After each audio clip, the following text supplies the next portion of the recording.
মোল্লা কাজীমুদ্দিন কইছে আমার 14 হিড়ি ওলিও মোল্লা কাজীমুদ্দিন কইছে 14 হিড়ি ওলিও আমরা তো 3-4 ভিড়ি আমরা কথা বুঝছেন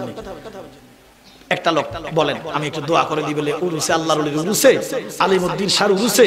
আমি একটা মোড় আছে একটা খাসি দিব আর মোড়া যদি না পারেন আর ডিউটি মার্কো ছাগল দিব আর একটু দোয়া করে দিবেন আল্লাহ কারে কবুল করছে তাবারক দিন একটা ছাগল দিবেন আল্লাহ কারে কবুল করছে একটা ছাগল দেন আল্লাহর ওলির দরবারে অনেকে বলে ওলির দরবারে ছাগল দিলে এটা বলে শেরে কইজা গাড়ি তোরে বেটা ব্যাক কল কোথাকার জবা করতে কি ওলির নামে জবা করে না আল্লাহর নামে জবা করে আল্লাহর নামে দেখছেন নি ওরা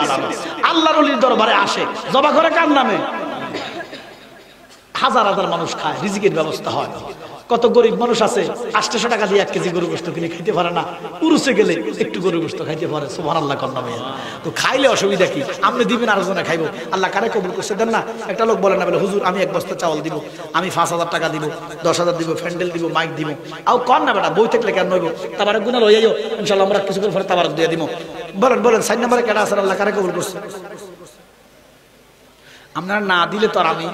আমি তো হাইজা কাম না যে ফিস্তুল ধরে দিলে যাব না আমি মহব্বতে বলবো দান সদকা মহব্বতে হয় অন্তর থেকে বলবেন বলে হুজুর আল্লাহর ওলির মাহফিলের জন্য আমি এটা দিয়ে দিব আমাদের একটু মন করে দোয়া করেন আমি তো প্রবাসে থাকি আমার মা ছিল তখন চিকিৎসা করতে পারি না মারা গেছে এখন